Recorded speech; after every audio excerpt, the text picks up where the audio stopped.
আর ওইটা আমার সৎ মা। যে আমি নাকি সৎ মা। আমি যদি সৎ মা হই তাহলে নিজের মাটা কোথায়, তার নিজের মাটা কোথায় তারা এটা বলার। আমার মেয়েকে দিয়ে এসব বলানো হচ্ছে। আমার বাবা মার এসব অ্যাক্টিং আর ফালতু এসব কথায় কান দিবেন না, আমি যা বলতেছি ওটাই সত্যি। আমার স্বামী পুলিশ হয়ে পুলিশের কাছে কোনো সহযোগিতা পাইনি। আমি নিজেও বারবার গেছি, ছোট আমার বাচ্চা আছে 6 মাসের, সেই বাচ্চাকে কোলে নিয়ে প্রচণ্ড বৃষ্টি হচ্ছিল, আমি থানায় যাই। থানার ওসি বলে আমাকে ধমক দেয়, আপনাকে এখানে কে আসতে বলছে, এখান থেকে যান, এখানে কে আসতে বলছে, আপনি আমার থেকে বেশি বোঝেন। তো আমি বলছি যে মামলা করেন, মামলা ছাড়া তো আমার মেয়েকে আমি পাবো না। তারা বলে যে কি করবো সেটা আমরা বুঝবো, আপনি এখান থেকে যান বলে আমাকে ধমক দিয়ে বের করে দেয়। আমি তো চলে যাই, আবার যাই, আবার রাত 1টার দিকে যাই, গিয়ে আবার ওনাকে বলি, উনি আবার আমাকে এইভাবে বারবার আমাকে এইভাবে বের করে দেয়। আমি চলে আসি, আসার পরে আমার স্বামী সে বারবার তাদের কাছে যায়, তারা এরকম করে ঘুষ চায়। তারপর হচ্ছে ওই 5 বিবি থানার ওসি সে ওই কাহিনী করে, কিন্তু আমার স্বামীর উপর ক্ষোভ এদের। আমার স্বামী মুখের উপর বলছে যে আপনারা ঘুষ খান বা ঘুষ চাচ্ছেন আমার থেকে, এরকম বলার জন্যই তারা আমার স্বামীর উপর অনেক ক্ষোভ। আর আমার মেয়ে খুব ভালো। আমার বয়স কে বলছে হয়নি, আমার বয়স 17 বছর 8 মাস। দেখা তো হচ্ছে ও যদি হচ্ছে ওদের কথায় বা ছোট মানুষ, ওর তো বুদ্ধি সেরকম নেই, ও তো ছোট, ও তো নাবালক। আর আমার আর কিচ্ছু বলার নেই। আমার মাননীয় প্রধানমন্ত্রী, আপনার কাছে একটাই আবেদন, আমার সন্তানকে ফিরিয়ে দেওয়ার ব্যবস্থা করেন আপনি। আমাদের কষ্ট রাখার মতো জায়গা নেই, আমরা কি করব, কোনো কিছু খুঁজে পাচ্ছি না। আমরা 1 মাস ধরে অনেক জায়গায় ঘুরছি।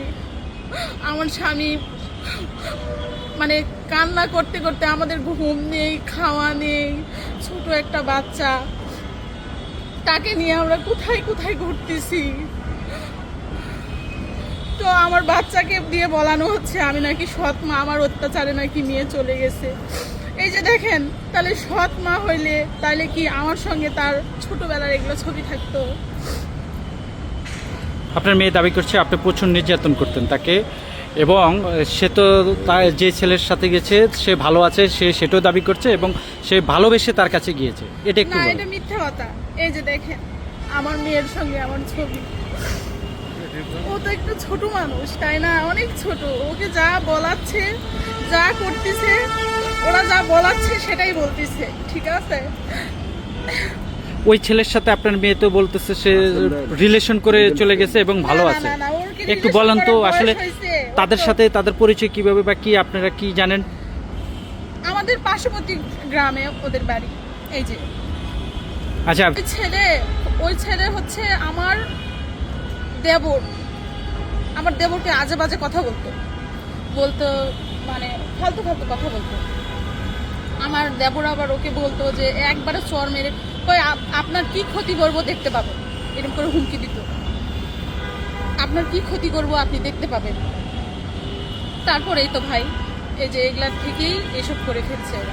তো তামান না আপনার মেয়ে, সেও তো বলছে যে তাকে সে ভালোবেসে রিলেশন ছিল। এটা মিথ্যা কথা, ও এসব বলেনি, ওকে বলাচ্ছে, ওকে জোর করে এসব বলাচ্ছে। ওকে ভয় পাচ্ছে কেন? ওকে ভয় পাচ্ছে কেন? ও ভয় পাচ্ছে, ওকে কিছু দিয়ে হয়তো বা ভয় দেখানো হচ্ছে। ব্যক্তিগত ছবি তো অবশ্যই আছে, সেই ছবি দিয়ে ওই ছেলে আমার স্বামীকে ওসব ছবি পাঠায় বলে যে ওই যে সেনা সদস্য আছে না, তার কাছে আমি ফোন দিই, সে আমাকে বলে আপনার মেয়ে ভালো আছে, আপনার মেয়ে ভালো আছে। আপনারা আমাকে কুটে আবার বলে যে আপনি হচ্ছে বেশি বাড়াবাড়ি করেন না, আপনার মেয়েকে এইবার পাইলে আপনার মেয়ের হাড়িও খুঁজে পাবেন না। আচ্ছা, আপনি